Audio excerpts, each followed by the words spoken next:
You stay. Don't click off, please. Because I have a special reaction. Today we're reacting to Jordan v. Lebron. The GOAT comparison. Who's the GOAT? My opinion is Jordan. Oh, you left, huh? Wow, you left like LeBron did. Haha. Okay, realistically though. Stay, please. Okay, Jordan v. LeBron. Who do you think's better? Comment down below. And my computer is slow. That's bars, because I got a flow. And I get the boards like Smet Nagy Mo. Jordan versus LeBron. We all know who's the GOAT. It's Jordan. LeBron versus Jordan. It's a debate that has captured the public's attention for the last several years, especially after this moment in 2016. You know what? I'm gonna skip the intro. I'm sorry, man. If you see this, you probably won't. This is gonna get 3 views, because I only get a few. This ain't you. I'm giving the cue. Okay, let's go. Injured accomplishment. You know what? Actually, When LeBron James beat the Golden to be pretty good across the board, the greatest basketball player of all time. In fact, I would say there are 5 things that really matter when determining the GOAT of any sport. These criteria are, in no particular order, accomplishments. That goes to Jordan. Goes to LeBron. Winning, Jordan. Statistics. Jordan. And what we'll refer to in this video as the eye test. Jordan. And to be the GOAT, you don't need to be the best in any specific category. You just need to be better than the other person. But you need to be pretty good across the board. So simply winning 7 championships, like Robert Horry did, isn't enough to get you into the conversation. Robert Horry had something that LeBron wasn't. Clutchness. But also, I'm not a LeBron hater. I just think LeBron's the second greatest basketball player of all time. When we're finished, second greatest basketball player of all time. You had to climb. Okay, sorry for the cringy rap. It'll be plainly obvious that one guy comes out on top. That's gonna be Jordan. But before we get started, I want to clarify that this is not a comparison of legacies. That would go to Jordan easily, just like who's the better basketball player. It's about who was the better basketball player. If we were talking about legacies, Jordan's is nearly untouchable. Not only did he lead basketball to global popularity, he helped transform Nike into an empire. Yeah, without Jordan, Nike wouldn't be what it is today. Like, Jordan never walked on this earth. Changed the way players played and how they dressed. And he made it cool for guys to be bald. I don't know about that, well, Chief. I'm not going bald, even if it means I'm off the skills of MJ. And while those things certainly contribute to MJ's iconic status, they don't make him a better player on the court. So let's evaluate the criteria that matter. And we'll start with individual accomplishments. That goes to Jordan. Take a look.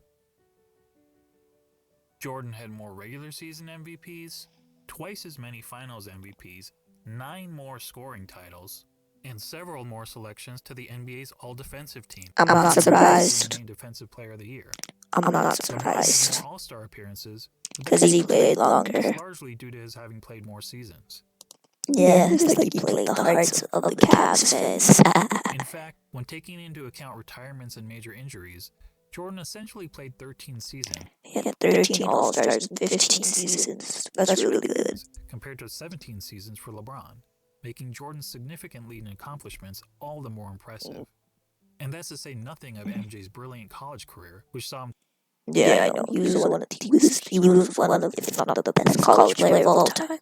Twice named All-American and once awarded College Player of the Year, at a time when the country's best players actually went to college.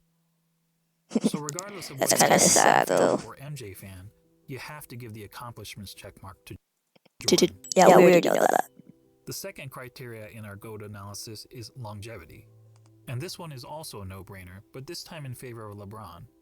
Not only has LeBron played more seasons in the league, his peak lasted longer, I know that, but he's had a longer peak than Jordan.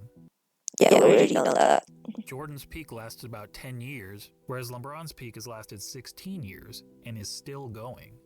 And he's been incredibly durable during that time. Yeah, that's one thing I give to LeBron. He's hungry for the game. Make him like go. He's like 35 now, right? Yeah, like he's a really good at structuring his body, like even at 35. Significant time to injury only in 2019.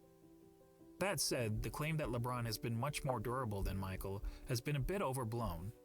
Consider that Jordan played in at least 80 regular season games 11 times in his career, including all 82 games an incredible 9 times.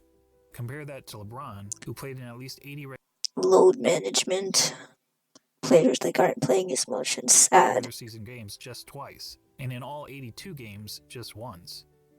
So both LeBron and Jordan get high marks for their durability. But durability aside, the bottom line is that LeBron has sustained his level of excellence for a much longer period of time than Jordan. Yeah, we know that. Which Keep puts going. the longevity checkmark squarely in LeBron's corner. That brings us to the third GOAT criteria: winning. That goes to Jordan. If it doesn't go to Jordan, you are crazy. As we all know, Jordan won 6 championships. LeBron has won 3. LeBron lost 6 championships. Jordan is 6-0 in the NBA Finals. LeBron is 3-6. Yes, LeBron has made the finals 9 times compared to only 6 He's 3-6. times. If like that's like saying if you make the 20 finals and only win like 13 times compared to a guy who made the finals 16 times but won 16. For Jordan. But let's not pretend that making the finals is the same thing, or even close to the same thing, as winning a title. Take a prime example from another sport, the Buffalo Bills. They're the only team Imagine losing 4 straight Super Bowls. Couldn't be me. in NFL history I'm just as big of football fan than I am of basketball, if not more.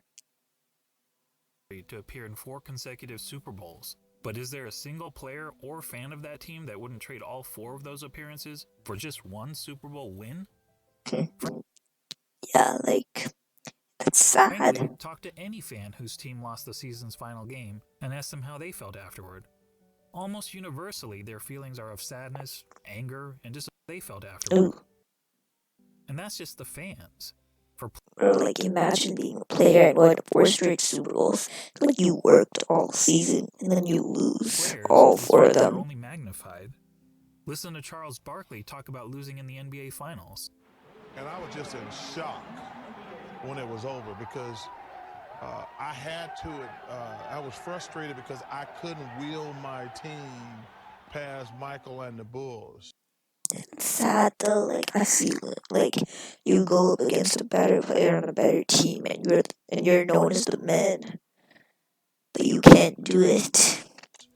That goes with life too. Kinda sad. And first of all, I don't think I've ever gotten over it, number one. But that was traumatic and it's painful. So we can all stop with this false equivalence between winning the championship and finishing runner-up. In the words of Herm Edwards, you play to win the game. Exactly, yeah. Hello? You play to win the game. Now back to Jordan and LeBron. As mentioned, on basketball's biggest stage, the NBA Finals, Jordan was 6-0. Just give him the criteria already. LeBron was just give him this. 3-6. And frankly, that doesn't even show how lopsided their records really are. In terms of individual finals games, Jordan was 24-11. LeBron is 18-31. And that's sad. because in 4 of his 6 finals losses, LeBron's team hasn't even been competitive. Twice he got swept, and 2 other times he lost 4-1. That includes being on the wrong side of the 2 most lopsided finals by margin of loss in NBA history. Of course, LeBron fans will tell you that the only reason for LeBron's poor finals record is that his competition was so tough. That's not an excuse. Ironically, some of these same fans criticize Jordan for losing early in his career to a Celtics team stacked with 5 Hall of Famers. Exactly.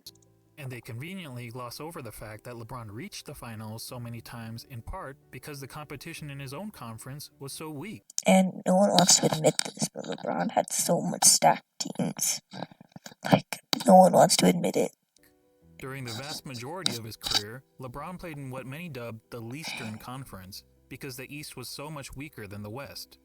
On the other hand, during Jordan's playing days, the East was generally considered the stronger conference, as Jordan had to battle through hard-fought rivalries against the Bad Boy Pistons, The Pistons. Pistons would knock you out. Like, I saw some of their fouls, but like, I wouldn't survive. Patrick Ewing's Knicks, the Shaq Penny-led The Knicks were like the second coming of the Pistons. Magic, and Reggie Miller's Pacers.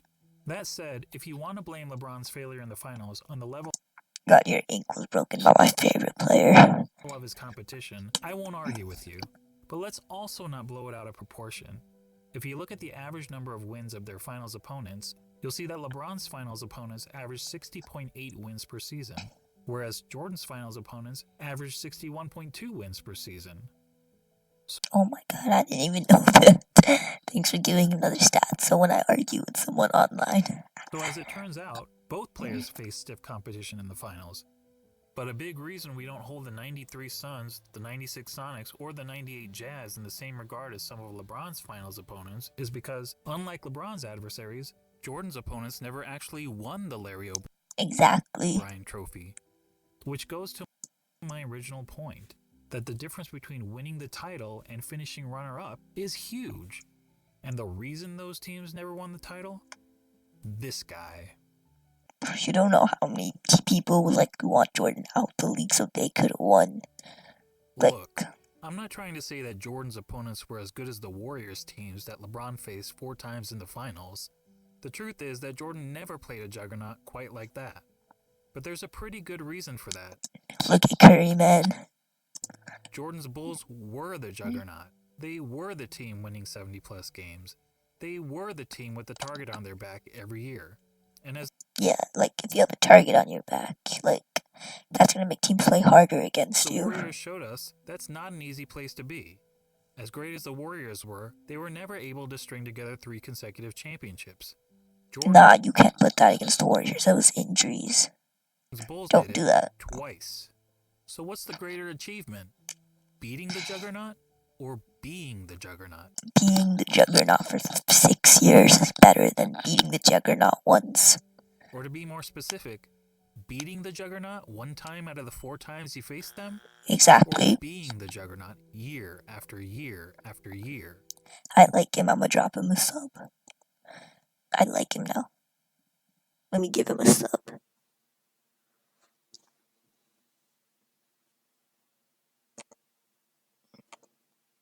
Okay, guys.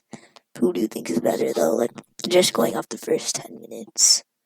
I'm going with Jordan. And then doing it again, year after year after year.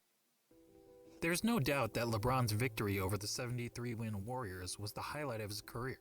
Yeah. But it's not the first time that an underdog has won the championship. And there actually have been much bigger underdogs who ended up winning the title. I know, and the Mavs against this team where he got outplayed by Jason fucking Terry. Jason Terry. But how many times have we seen a player lead his team to 6 championships in 8 years? Prior to Jordan's Bulls, only Bill Russell's Celtics ever accomplished that feat in the NBA, when they incredibly won 11 championships in 13 seasons. However, back then, there was an average of less than 10 teams in the league, and only a couple rounds of playoffs, so it was considerably easier to win a title. And no player, not even Bill Russell, ever had a run of winning 25 of 26 playoff series, as Michael Jordan did. And Michael's pattern of winning goes beyond the NBA. Let's not forget that Jordan has never won anything but gold in the Olympics, and he also earned an NCAA championship, in which he hit the first of 2 iconic championship-winning shots in his career. All that is to say, when it comes to it goes to Jordan. Winning, the checkmark clearly goes to Jordan. On to the 4th GOAT criteria, statistics. This one is a bit more complicated. I mean, how do you statistically evaluate 2 players who played in different eras under different rules at different positions? One way of doing it is to simply look at the 8 traditional statistics of basketball. Yeah. Points, assists, rebounds, steals, blocks, field goal percentage, free throw percentage, and turnovers. And we'll focus on per-game stats rather than cumulative stats, since cumulative stats such as total career points and total career assists really speak to longevity. Yeah. Which is already its own category of the GOAT analysis. Per-game stats, on the other hand, is more of an apples-to-apples comparison. So looking at the 8...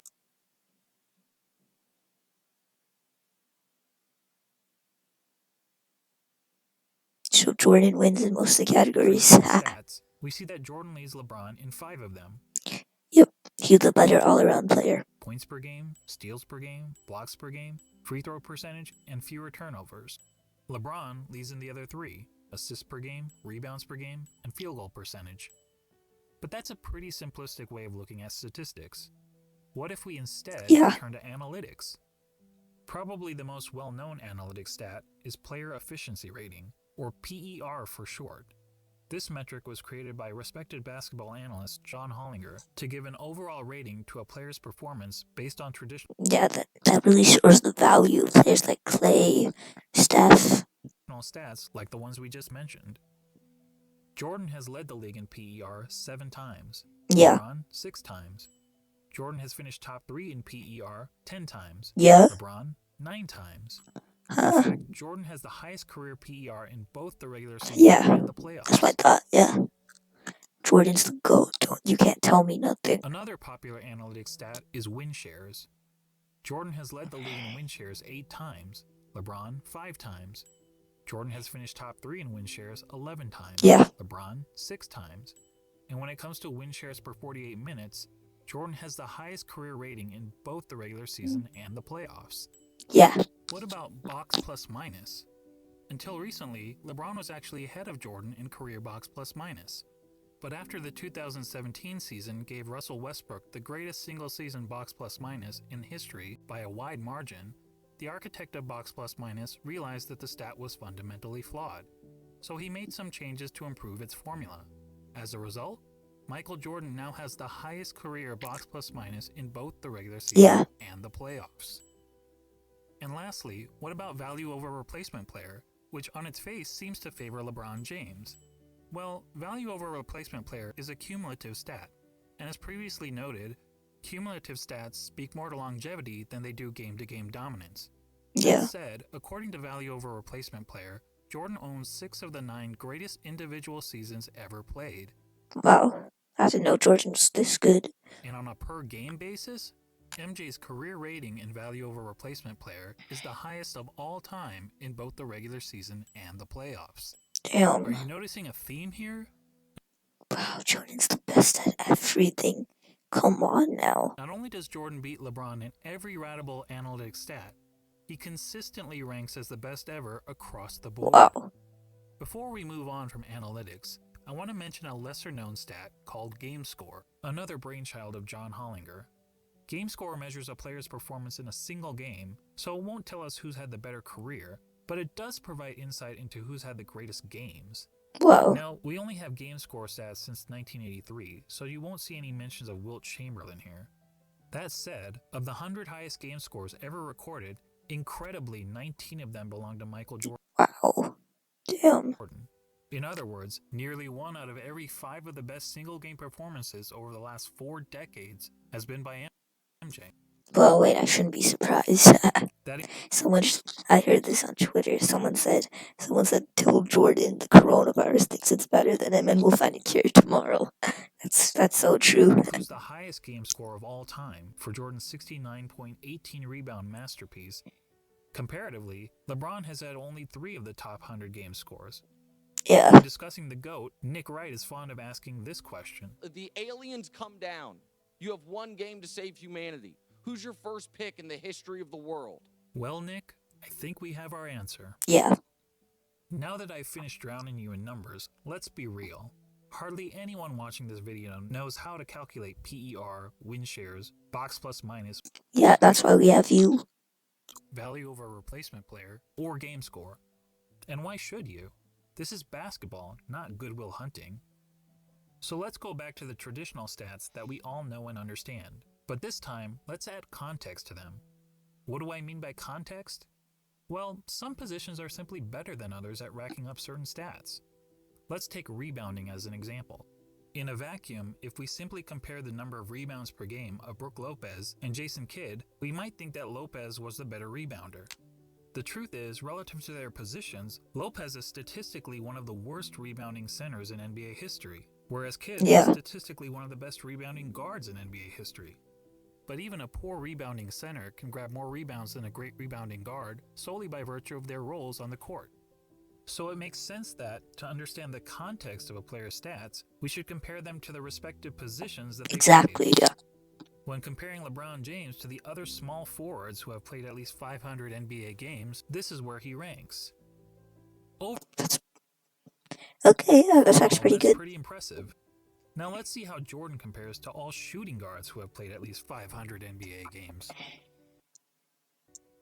As good as LeBron is compared to other small forwards, Jordan is on another level when compared to other shooting guards. He's darn near the top of every major statistical category, and there isn't a single category where LeBron is better than MJ relative to his position, other than assists. So to sum up statistics, whether comparing traditional stats or analytics, and especially when judging these players in the context of the positions they played, Jordan has a noticeable edge over LeBron. As such, we have to give the check mark to Jordan. Yeah, I know that, yeah. And that takes us to the last category in our GOAT analysis, the eye test. And to be clear, by eye test, I don't mean which of these players is bigger, faster, or jumps higher. None of that is relevant unless we're having a track and field. Jordan runs faster. If you don't believe me, he ran a faster 40-yard dash than LeBron. He jumps higher. LeBron's only stronger. Thus, Jordan is more athletic. Competition. And frankly, if physical measurables mattered, then George Murasan would be in the GOAT conversation. No, what I mean by the eye test is, if you sat an average basketball fan in front of a TV to watch a player in action, what would he notice that the player is and is not great at? Thankfully, I happen to be an average basketball fan, and I've had the privilege of watching both LeBron and Jordan during their playing days. So unlike a lot of my fellow YouTubers, I haven't merely relied on highlight videos. Here's what my eyes told me when I saw Michael Jordan play, particularly during his playing days with the Chicago Bulls. He was the best offensive player in the game. He was arguably the best defensive player in the game. He had the best mid-range game. He was the best finisher at the rim. He had the best post-up game, which is incredible considering most players who dominated the post were big men. He was widely considered the most clutch player in the game. He was regarded by opponents as the fiercest competitor on the court. He was regarded by teammates as the hardest worker in practice. And when all was said and done, amongst the other stars of his generation, he was the greatest winner. Now, when you're playing against the elite of the elite athletes of the world, to be the best at any one of those things is pretty remarkable. But to be the best at all of them? Oh, do you see that? I tell you, it's impossible, but for the fact that we saw Michael Jordan do it. And when it comes to the GOAT debate, that's the biggest hurdle facing LeBron. He's basically being compared to a guy who was great at everything and practically had no weaknesses. Seriously, judging by the eye test, what's the worst thing we could say about Michael Jordan's game? His three-point shot, even though in his best year he shot 43% from three. Probably that he wasn't a very good three-point shooter. Jordan shot 33% from beyond the arc in an era when the average player also shot 33%. So when it came to three-point shooting, he wasn't good, he wasn't bad, he was just average. But remember that Michael played in an age when the three-point shot wasn't a big part of the game. During Jordan's years, teams averaged only 9.5 three-point attempts per game, and Michael himself attempted less than 2 threes per game. And if being an average three-point shooter is a weakness of Michael's game, well, then we also have to call it a weakness of LeBron's game. The difference is that LeBron plays in an era where the three-point shot is a huge part of the game. During the years in which LeBron played, teams attempted on average over 21 threes per game. I know, it's crazy how the game changed. LeBron himself averaged 4.3 three-point attempts per game, or 2.5 times as many as Jordan.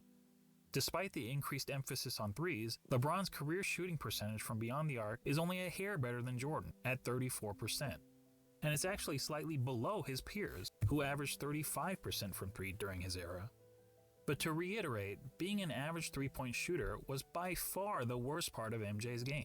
For LeBron, imagine in NBA standards being average at something, and that's your biggest weakness. It's not even close. LeBron, in fact, has 4 major weaknesses as a basketball player, each of which is readily apparent to anyone who has actually watched him play. First, he's not a good free throw shooter. For his career, LeBron has shot around 73.5% from the free throw line, which is pretty poor for a player who handles the ball as much as he does. In fact, many analysts point out that, at the end of games, LeBron shies away from driving to the basket because he's afraid of being sent to the line. That's actually pretty smart, though. I don't know whether that's true, but what I do know is that the odds of LeBron hitting 2 consecutive free throws is statistically not much better than a coin flip. Jordan, on the other hand, shot a solid 83.5% from the free throw line during his career. Jordan shoots better if he throws eyes closed than LeBron does with his eyes open. And MJ never shied away from contact at the end of games.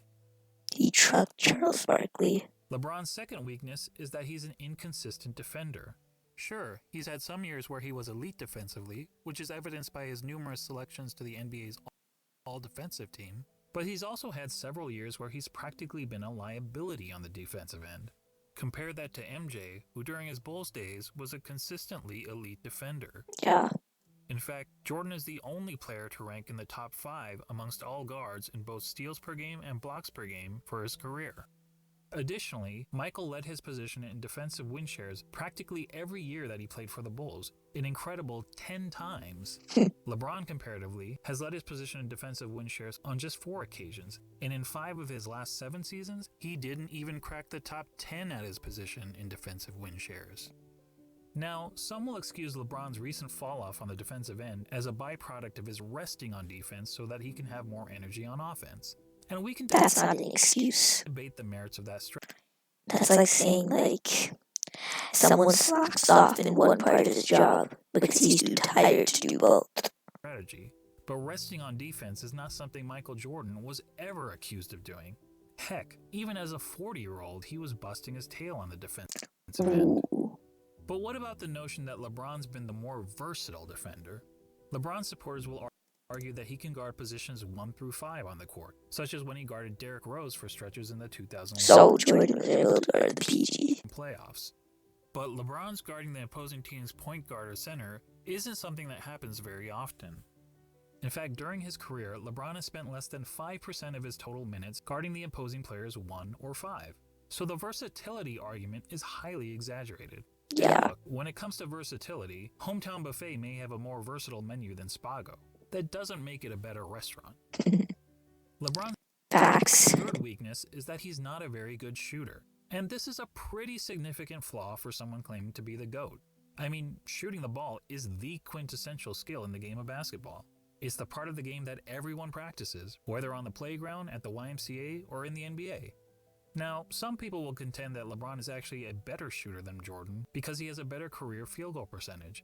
And yes, LeBron's career field goal percentage is 50.4% compared to Jordan's 49.7%.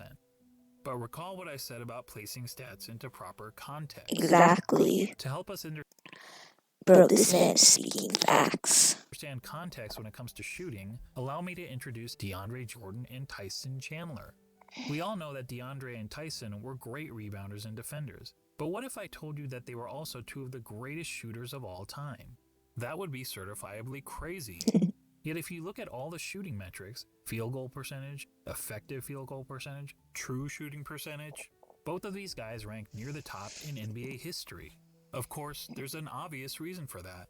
As we all know, both DeAndre Jordan and Tyson Chandler take a lot of their shot attempts on dunks, layups, and putbacks, which are extremely high percentage shots. Well, guess what? So does LeBron James. In fact, every single year of his career, the shot that LeBron James has taken the most has been within 0 to 3 feet from the basket. Wow. In other words, dunks, layups, and putbacks. More than 1 of every 3 of LeBron's shots has been within this point-blank range, which is aided by his playing in an era where it's been relatively easy to get to the rim, particularly when compared to the physical era in which Jordan played. Ooh, that And hurts. just like every other player, LeBron is really effective from 0 to 3 feet, hitting over 73% of these shots. But how does LeBron fare from outside this range? According to basketballreference.com, LeBron's shooting percentage from outside 3 feet is 37.5%. That's It's garbage. even poorer That's garbage. in the playoffs, where he shoots 35.9%. Garbage. And it gets even worse in close and late situations. In the last 2 minutes of games where the score is within 5 points, LeBron hits only 31.7% of his jumpers. Damn. Look, it doesn't take a rocket scientist to know that these numbers aren't very good, which is probably why in the It's garbage. 2013 finals, the Spurs' defensive strategy against the Heat was to basically dare LeBron James to shoot. And keep in mind, this was against LeBron in his prime. Can you imagine an opposing coach using a similar strategy against MJ? Now, LeBron actually credits the Spurs for forcing him to work on his jump shot, but it's not as if his results have gotten much better since then. Here's LeBron's shooting percentage from outside 3 feet over the last 6 years. Yikes. Wow. Well, I'll give him this. He is consistent. Consistently garbage at that. He still doesn't fall down, but For comparison, consider that in the last year of Michael Jordan's career, as an aging player on the Washington Wizards, Jordan shot close to 42% from outside 3 feet. While that's certainly not great, it means that even as a 40-year-old shell of his former self, Jordan was still a better shooter, a far better shooter than LeBron James. that's disrespectful. Unfortunately, Basketball Reference doesn't have advanced shooting metrics from Michael's Bulls days when he was a significantly more efficient scorer, but few would argue that Michael was anything but a lethal jump shooter when he was wearing red and black. When it comes to shooting, all of us can recall practicing shots on the blacktop, counting down 3, 2, 1 before launching a shot at the rim. Well, if you were pretending to be LeBron James, you'd brick almost 2/3 of the time. Actually, that's not entirely true. If you were playing against a countdown, it would be much, much worse. And that gets me to the last major weakness of LeBron's game, his performance, or more accurately, lack of performance, in the clutch. Remember when people were praising LeBron for making a couple of buzzer beaters in the playoffs 2 years ago? They used these stats to claim that LeBron was better in the clutch than Jordan. That's dumb. But look at these numbers carefully. What stands out to you? How about this?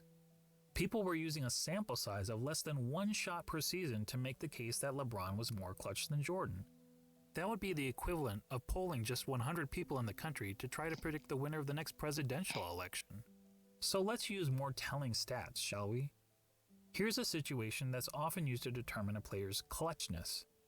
5 seconds to go in the fourth quarter or overtime, and your team needs a bucket to either win or tie the game. It answers the age-old question, who do you want taking the last shot with the game on the line? I want Jordan. It turns out that in the regular season and playoffs combined, LeBron has taken 94 such shots. That's a pretty good sample size. And how many of those 94 shots has LeBron made? 19, for a shooting percentage of 20%. Let me repeat that. 20%. Wow. That's garbage. That's not bad in the clutch. That's awful. That's atrocious. Michael Jordan in the same situation shot roughly 50%. Yes, that's right. Jordan's performance under pressure was the same as it was throughout the rest of the game. And that, my friends, is the definition of clutch. So there you go. When it comes to the eye test, our eyes tell us that one player, Michael Jordan, is great at everything and has practically no weaknesses. And the other player, LeBron James, while also having a ton of strengths, has several obvious flaws to his game. Yeah. And when all is said and done, after analyzing the 5 key factors of being the GOAT, Jordan gets 4 check marks to LeBron's 1, making this GOAT debate, well, over. Not much of a debate at all. Now, don't get me wrong. I'm not saying that LeBron James is a bad player. He's not. He's the second. Phenomenal. He's the second greatest player of all time. Second greatest. Personally, I have him on basketball's Mount Rushmore, along with Jordan, Kareem, Wilt Chamberlain, and Bill Russell. He's just not Michael Jordan. No one is. To underscore how good MJ was, let's ignore LeBron and Jordan for a minute and focus on the other 3 players highlighted here, Kareem, Wilt, and Bill Russell. Most would agree that these are the 3 greatest centers in NBA history, and each of them has a strong case to justify his standing among basketball royalty. Wilt is an all-time great because he was an offensive force of nature, and he holds a ton of NBA records. Russell is in the conversation because he was a dominant defender and a perennial champion. Kareem also led his team to numerous titles, and in terms of individual awards and accolades, was the most decorated of the 3. Not to mention, he had the NBA's most unguardable shot. Facts, now, yeah. But in my opinion, Wilt is the best out of all 3 of them. A center that had all the best qualities from these 3 titans. A player like that would be the basketball equivalent of Thanos. Now add to that player the highest level of intangible attributes, such as a tireless work ethic, unmatched killer instinct, and an ability to deliver in the clutch. And now you'd essentially be looking at Thanos with all of the Infinity Stones, and no one would question whether this player was the greatest of all time. But the truth is, we don't have to imagine such a player. That player already existed. He just happened to be a shooting guard, not a center. When you think about it, Michael Jordan is Wow. the real-life version of an overpowered video I'm sharing this to all my friends. game character. He had all the qualities we look for in a superstar athlete, and he had it in spades. Wow. He's basically Babe Ruth, if Babe Ruth played defense like Willie Mays. And that's why, even in comparison to the other all-time greats, he is truly in a class of his own. Yeah, he is. Simply put, He's the GOAT.